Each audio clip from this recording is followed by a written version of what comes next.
Before we go to the love segment, which is going to be like the last piece, what's your... You mentioned to me that you're doing a little bit of research before you write your book about the... Can I mention it? Yeah, you can say. And say what it is about, it's about. Yeah, sure. Yeah, you mentioned that it's about how the NGOs... About Western volunteers coming to sub-Saharan Africa, and then the damage, volunteering in orphanages, and the damage that they're doing over here. What's that about? Like, what have you noticed apart from like what we mentioned earlier, the whole poverty porn thing? Yeah, what else is like stood out from you, like from just like your research, and what triggered or made you actually want to write a book about that? So I have done this kind of work myself for several years when I was a little younger. And that was mainly in Uganda.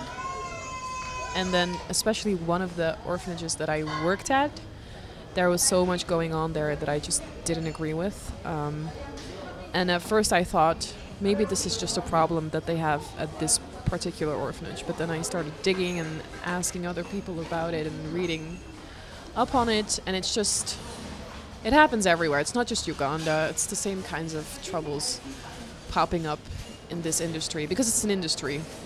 People are making money off of this, and a lot of money as well. The NGOs? Yeah, and it's mostly...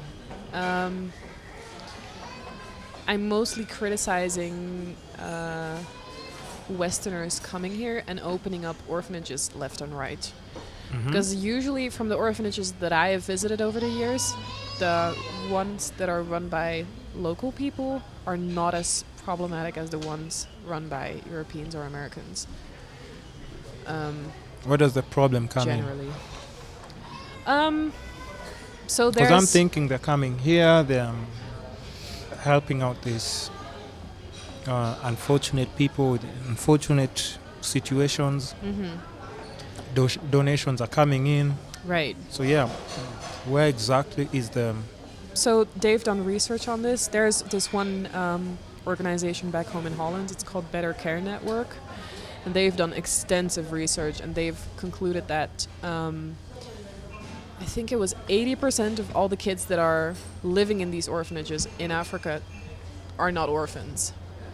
So they have parents or other like immediate family members that are willing to take care of them. Yeah. But instead they're institutionalized and put in these homes up until they're 18. And then the kids that I worked with in Uganda, it was close to Kampala, I would say that 90% of them still had parents or other close family members.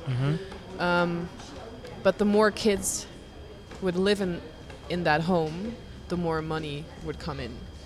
Because every kid would have at least 3 sponsors, and all of these sponsors would transfer around $35 every month. So 3 sponsors for every kid. Like a Patreon thing, right? And this is just, like families families back home in Holland, Belgium, the UK, trying to do good, I guess. Yeah. And then there's also like really big companies also sponsoring these sorts of homes. Yeah. Which are, it's just huge amounts of money. Writing big checks every month, probably. Big. Yeah. And a lot of these places are just corrupt as hell, from what I've So definitely witnessed. Money coming in, and the people who are giving these approvals for certain paperworks, people get to split the money. Yeah. And for me, the kids that I worked with mostly were former street kids. But then a lot of Europeans think that just because a kid lives on the street, he or she doesn't have any family, and that's just not the case. It's not. Many street kids have parents. Yeah. They're just trying to get by and trying to get a little money. And even homes to go to at times. Yeah, sometimes they do. Yeah. which is new information for most Europeans coming here to do this sort of work, because they think that these kids are all orphans, and they're not. Because there can't be that many orphans if you think about it, though. No, and research has also shown that areas where a lot of tourists come in Africa, there's more orphanages in those places, even though there's not a higher number of orphans in those areas. So there's a freaking shortage of kids. So they have to come up with ways to fill up these homes. Listen, you don't think you'll be upsetting a lot of people who are setting up those institutions, though, when you write that kind of book? I probably will. Yeah, because, if that comes out, definitely, I can tell you, definitely, I'm buying the book. I'm calling you back for another episode of the podcast. We have to. An exclusive one. But I'm just saying, a lot of people, even when they're donating their money and everything, they just know immediately it's going to good use.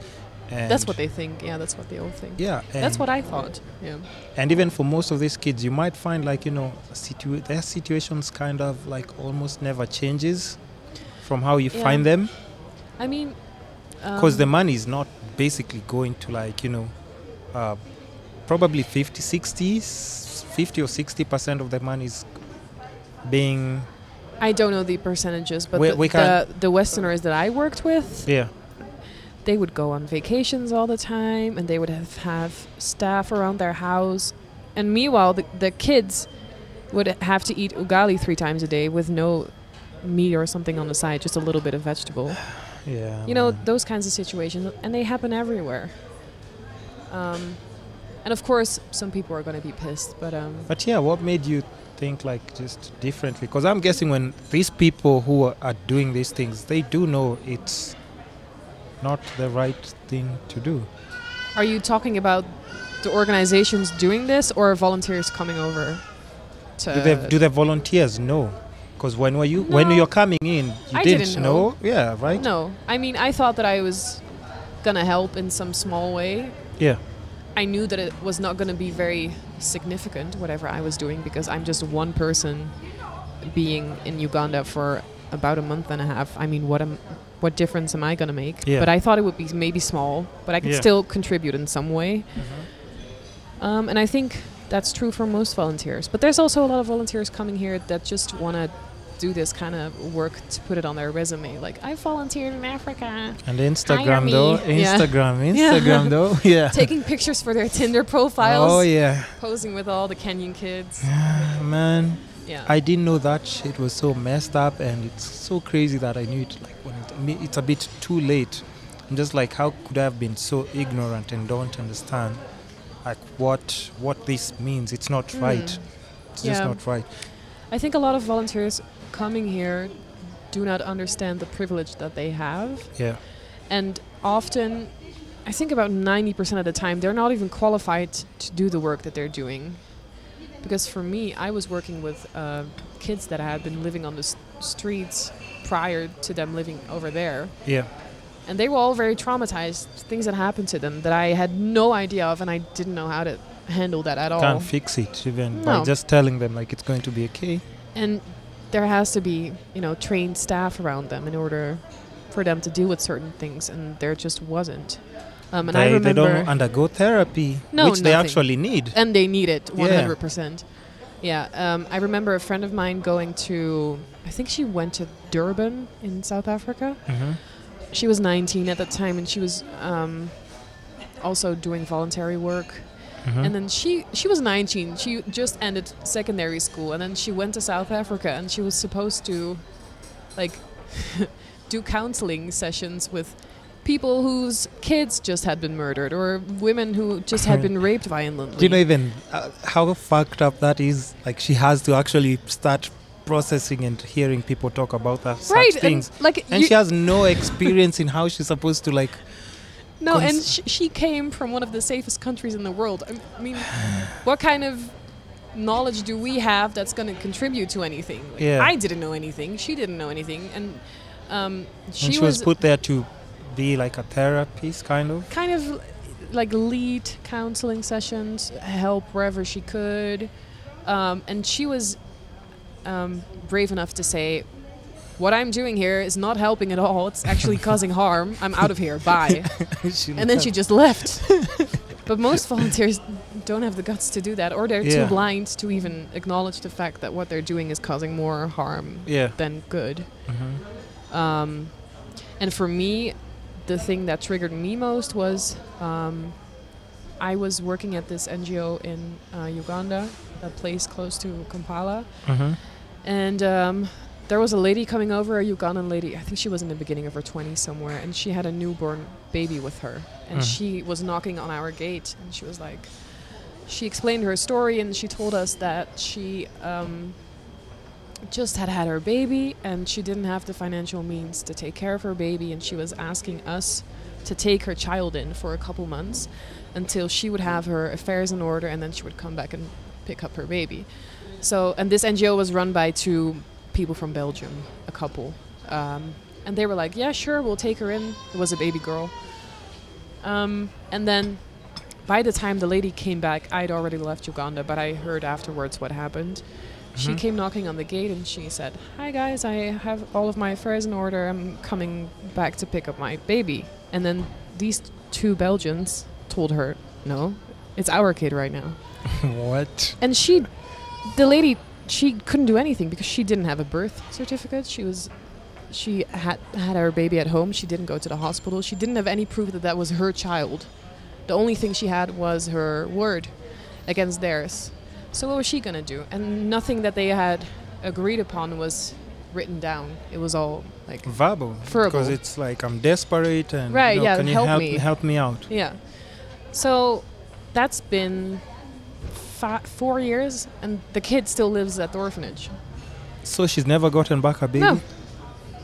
Okay. Then I definitely wouldn't want any affiliations if that's where I was. Yeah, so that is the one and that's just NGO one incident, right? Yeah, and there's a lot of stuff happening at that same orphanage, and there's all kinds of stuff happening at other places as well. But I've been trying for the last couple of years, together with a couple friends of mine, to close this one down, which is very hard because the 2 people running this place, they have a lot of money coming in every day, all these donations. Oh yes, and I can only imagine. They're able to bribe the entire police force. Especially like in East Africa with a little bit of... Yeah, so I went to the police a couple times to try and report things, but the police would just like laugh at me and I could go home again. Super stressed out, depressed, that there's nothing you can do, even if you're trying to do the right thing. And in that orphanage especially, there were 2 groups of kids. So there were on one hand there were former street kids, which I was just telling you about, and then on the other hand there were a lot of babies that were just found on the side of the road, which I always find a little suspicious. Like, there's not that many people who leave their baby on the side of the road, but there were kids coming in all the time, like really newborns. Yeah.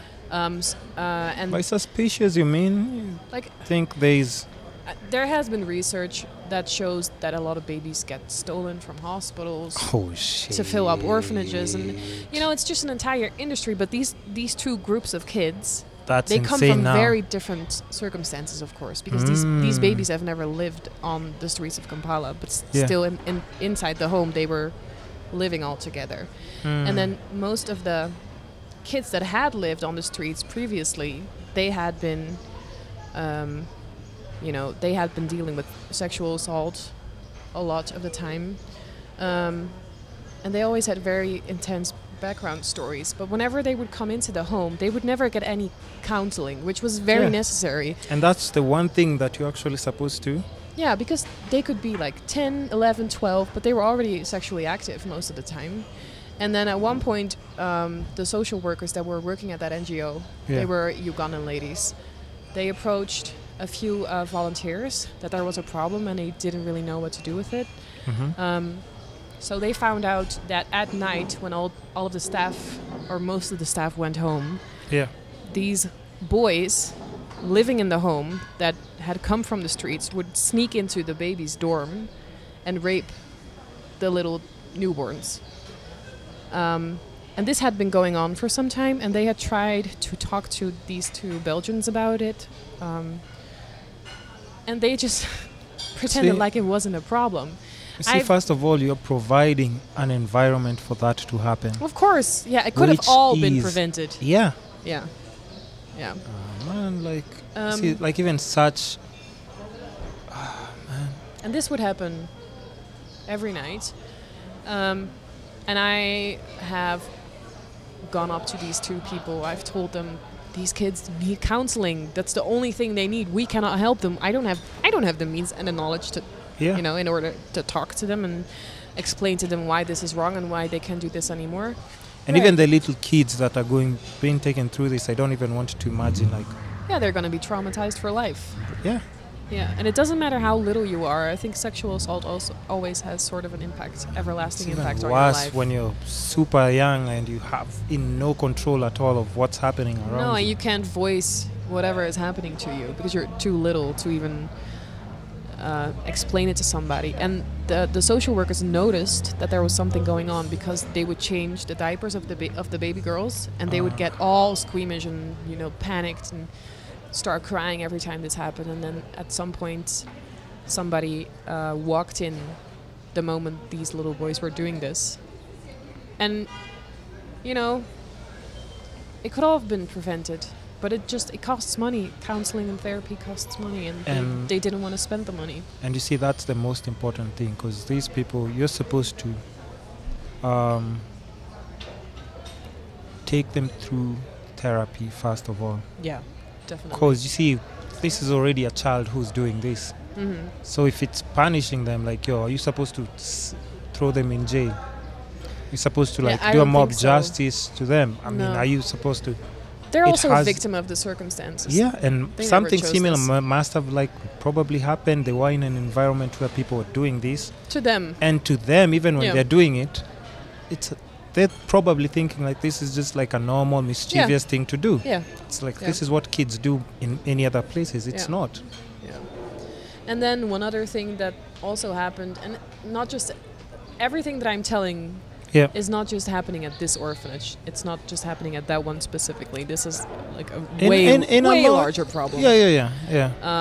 But there were always volunteers coming in, mostly girls from Belgium and the Netherlands. Yeah. Who would be my age. I think I was like 21, 22 at the time. Yeah. And they would often engage in, you know, like sexual relations with the oldest boys living in the home. And they were like 16, 17. And I've tried talking to them about this. How it is like you're abusing your position of power, and it's essentially rape because they're underage. It is, and from somebody who's like in a, I don't even know how we're supposed to put this. Though. Someone who's, I don't know. It just disgusted me to no end, and all these. No, things it's crazy, but it most like all the things that you're mentioning, like even a lot of people who are in those kind of positions and institutions, they know, because for you to bring it up, it's not like you're pulling it up from nowhere. No, I think they're aware of most of the issues going on. And you should write that book soon. I will. So how busy doing that. How soon are you thinking of like just releasing the book? Well, we're actually about to move back a bit. Okay. Right now? No, we're good for. No, yeah, so for how soon? You see the thermometer blinking there. It just means like the sun is almost on the camera. Okay. Well, yeah. I'm going to start doing a master's degree in September. Mm-hmm. So I'll have to combine university with writing my book and then also freelancing on the side. So I'm kind of hoping I'll be done by the beginning of next year, probably. And then you'll usually have to wait another 3-4 months before it's actually published. Yeah. You know, if you need, somebody to talk about it on this side of the world, you got me. Yeah. It's going to be published in my language first, Dutch, and then it might eventually get translated. Who knows? That's always a possibility. I think that's so important. Has anybody else ever spoken about this issue? Yes, lots of people. Also, but like when it's happening, like just people are taking it for granted or what? No, I think the reason people picked up on it, because I didn't know about those girls coming here and having like sexual relations with the young boys. I didn't know, and like of course, like when it's happening to boys, like in Africa, like that's like considered like, yo, come on, boy can't be raped. Right. That's how. Yeah, and it that's is, not right? just in Yeah. Africa. That's a belief that is Worldwide. sort of shared everywhere. Yeah. Which is ridiculous, of course. Yeah. But no, this has been a topic of conversation, but I brought it up on Twitter, and I kind of was describing all these incidents that I was witnessing, or that I had been witnessing in the past few years, and people just responded to it differently. I think because, How?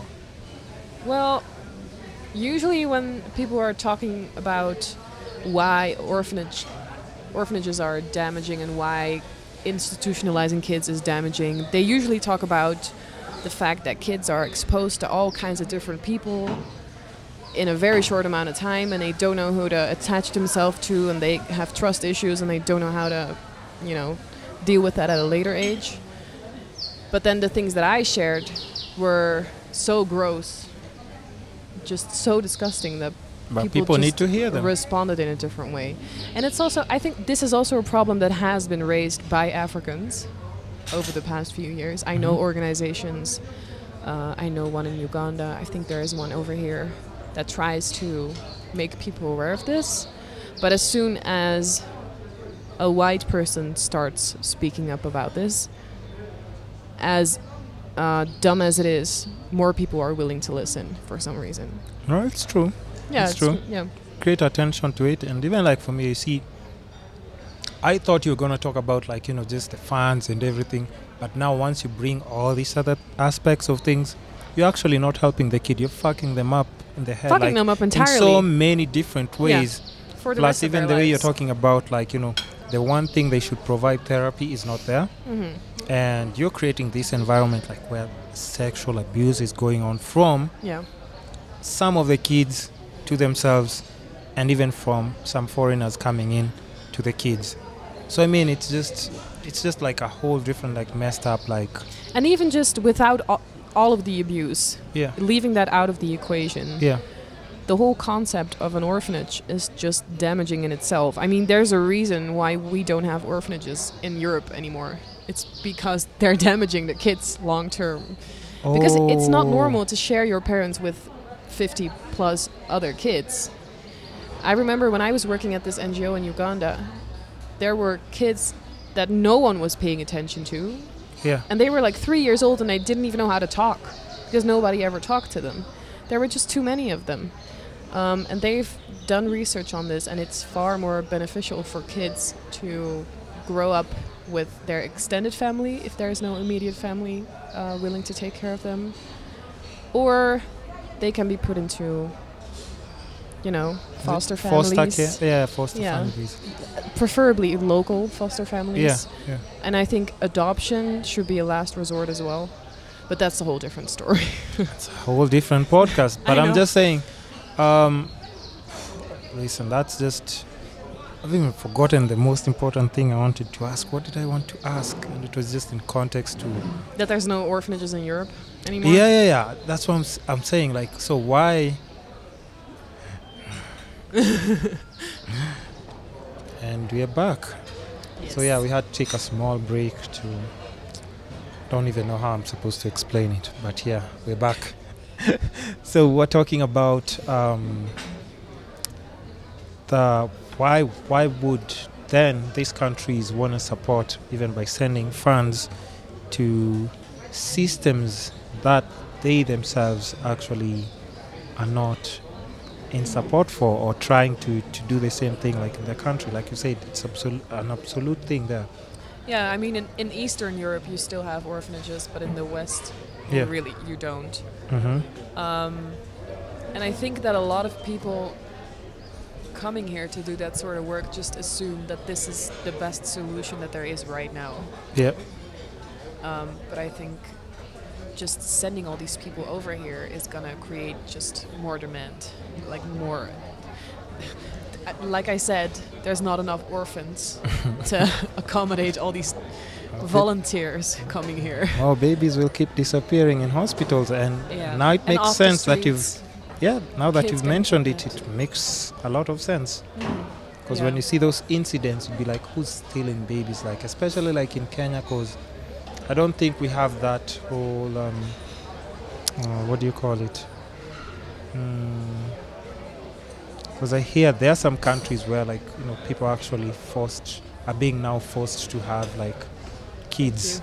The government is putting incentives aside, like if you get a baby, we're actually providing A, B, C, and D. I don't know whether it's the same like in Holland. You get certain benefits if you. Is it the same thing in your country? Yeah. It is. If you're if you're not able to make ends meet, then there's all kinds of government benefits. Oh, but not like if you have extra kids, like you pay less tax or you get an extra you get check. Child benefits, but I don't think they're high enough for people to want to make more babies. What kind of child benefits are we talking about? Like just money in order to support your child. You do? Yeah. If you're not able to take care of that yourself. Okay. Yeah. Oh, okay. Yeah. Yo, Kenyan boys would be reckless there. They'd be reckless there. They'd be like, what? And get extra check? Okay, let's do this. But yeah, I'm just saying, like, especially. And I'm not saying that everybody who runs an orphanage has evil intentions. Mm-hmm. No. But like looking at the base of the problem, I don't think orphanages are the way to go. And there you've said it's according to research. Then again, it's been researched. So, and that's why like same the way you're saying, like in some certain countries they've decided that, this is not beneficial to kids in any way. I have to say that a lot of African governments are also becoming a lot stricter when it comes to being able to open an orphanage and all the papers that you need to get in order. Uh-huh. Like I think in Rwanda there's only one left in the whole entire country. Kagame is not playing though. No, that guy is not playing. He's not playing and you can't buy him. It's like he really wants to leave a legacy there. Yeah, and you Even can though question he's a the way he does that, of course. Yeah, of course he's a dictator, but do you see some of the benefits of why he kind of like has to be the way he is? The way he is. Yeah. Yeah, because definitely. it does make a very big difference in the country. And he was also talking, I think even he's actually like making moves that other countries, we don't want dictators in our country because we're already like spoiled with freedom of speech and everything that we do. Mm-hmm. But he was also talking about like how pastors, like now in Rwanda, you have to go through like a whole school and graduate and show that you actually have papers of actually you're certified to be able to conduct and teach people about religion and just preaching in general. Because now we have all these pastors like who are taking it out of control. I don't know whether you've seen the memes. Have you seen the one who's doing like wrestling moves on people? You haven't seen that? Was that here or in Nigeria? No, that's in Nigeria. Oh, Nigeria is crazy. It's Don't crazy. even get me started on pastors in Nigeria. It's crazy. But yeah, you see, there's some leaders who definitely don't want that bullshit because they know the long-term repercussions that it's going to have to the people. And when it comes to such things like religion, children, sexual orientation, there's so many things that are very sensitive, and just when you bring it like in Africa, it can go to different extremes and people don't know how to handle either. And I think also there was a TV program on Dutch television last week about a Dutch guy named Hans. I don't know his last name. They keep it a secret because he's being investigated for all kinds of criminal activities. He had been convicted of sexual abuse of kids in the Netherlands, but then still he was able to move to Kenya and open up an orphanage. He's in Kenya? Yes, he's still here. He walks around Nairobi. No, you're lying. He walks around Nairobi. You're lying. No, he's... And I think... Do people know him or they don't know about him? I don't really know because if that's what he was doing in Netherlands, I can't imagine what he's doing in Nairobi. Because the orphanage he ran is not in Nairobi; it's somewhere outside of the city. But he has an apartment here, and he's. But even outside the city, that's why it's notorious now. Yeah, so he was already taken to court. Are you sure about this information? Yes, 100%. So he was taken to court in Kenya a couple years ago for the same allegations, I see. That's just ridiculous. sexual abuse of kids, Mhm. and then somehow, miraculously, the court never made it. The case never made it to court. So he just probably of course, bribed paid, and just was able to walk free and do whatever he was doing before. And So now he's been under investigation again. But I think he's out on bail right now, just waiting for his case to start again. And he has been, of course, doing the same thing all over again. The craziest thing about that is because we were talking about that also like in the podcast, and the thing is, like in Coast Province, have you been to Mombasa? Yeah. Malindi area and those Yeah, sides. I mean, there's some tourists who come There's there many to of have them. to have sex with kids. Yeah, yeah. And I thought you were talking about sex tourism in general, but you were talking Oh, yeah. specifically about I'm talking about like People kids specifically. coming to rape kids. Yeah, Yeah, but definitely, no, sex tourism like in Mombasa, that's like Rampant. they just need a permit at this point because it's insane. It's insane, yeah. Yeah. And because, I was talking to my friend, like, how you'd go to, like, because people go there for, I don't know, like, how it is, like, in Holland, but, like, for us, like, during festive season, like, over the holidays, a lot of people go there to just, like, party and have, like, fun. And Right. these December, like it's like a summer retreat, kind of, like, for us. Yeah. And I was explaining to my friend, like, how it's gotten so bad that, there's a time we used to go to like if we just go to like a club, we can actually just meet regular girls and like, yo, we're having like a house party tomorrow, do you guys want to come over? Yeah. And we'd set that up. But nowadays it's like, if you go, you're rocking the club with this chick and everything, you're vibing, you're like, everything is good. And then, like at around 1 midnight, she's like, what, so what's the plan? And I'm like, I'd be like, yo, what's the plan? Like, yo, you want us to go home or what are you talking about? Yeah. She's like, yo, how much do you have? Like, stop wasting my time. Stop wasting my time. Yeah. And I'd be like, oh my, it's gotten to that point now, like everybody's just like, how much? But yeah, of course, definitely. But also the amount of old white ladies Oh yeah. coming there, Oh yeah. It's a lot. figuratively and literally. Yeah. And they're usually from what I've noticed from Germany, Germany. or Switzerland, Or Germany. or Austria. Somebody did a short film about that, and it won like crazy. I think I've seen that movie, but I don't remember what it's Yeah, called. with the Beach Boy. Yeah. Yeah, I saw that and I Yeah. was like, you know what, this is like a really nice.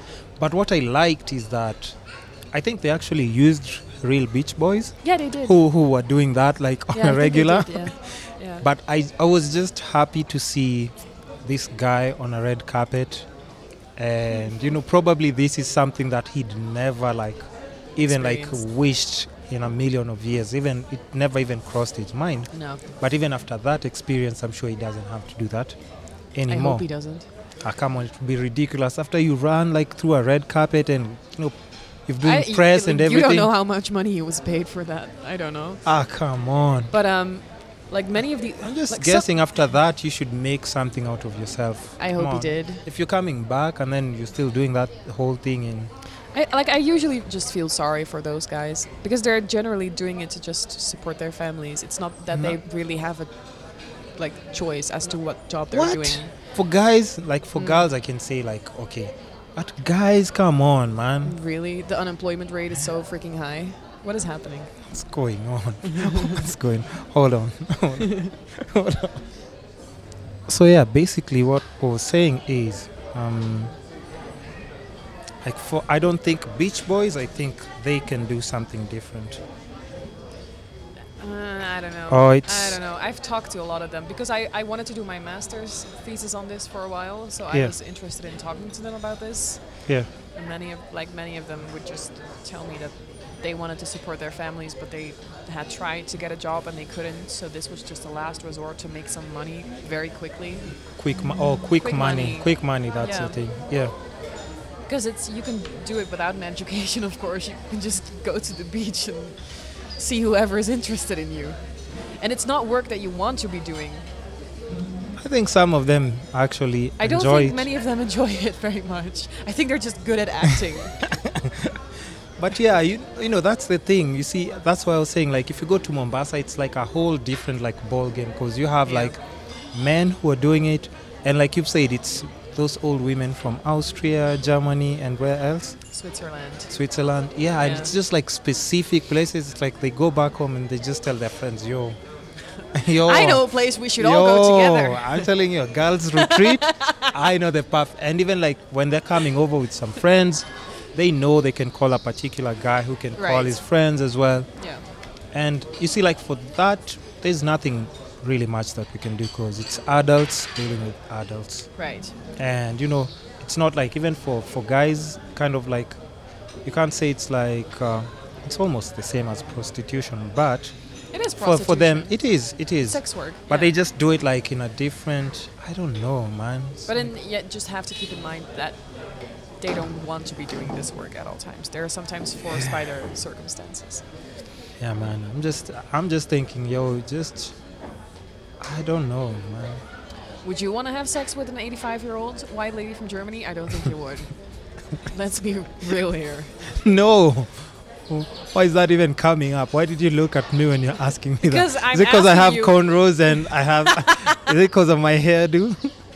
No, I'm just saying, put yourself in their shoes. I went with my friend in Malindi before I knew about this. And I've always had like cornrows and dreads. I'm always switching it up with my hair.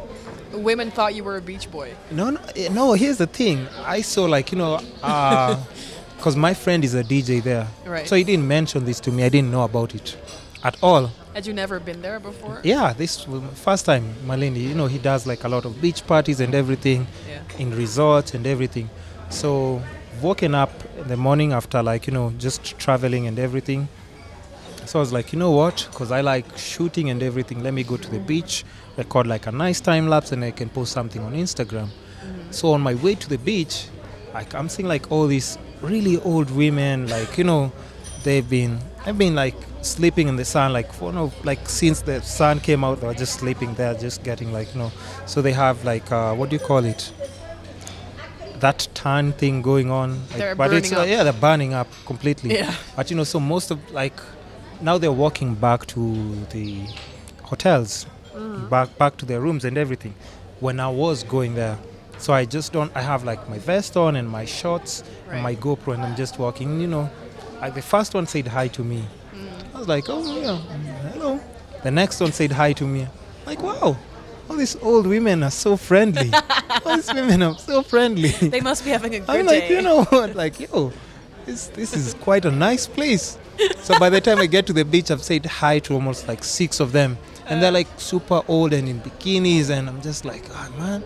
Weren't you getting suspicious? No, because they're just being nice. They're just being nice. Yeah. So my friend, I came back after I done my time lapse and everything, go back and tell my friend like, yo man, people are so friendly here. I love Mombasa. Yeah, I love Malindi, man. I thought like, most of these old white people would be like almost racist or something.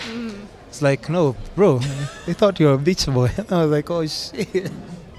I was like, oh no. Oh no.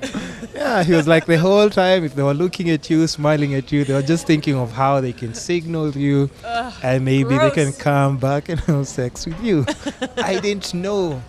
But and then I put 2 and 2 together and then I was like, man, I can't be such a dumbass just walking around not knowing what's going on. But yeah, of course, definitely. That's not the situation that I'd be looking for. Definitely not, man. I mean, nah.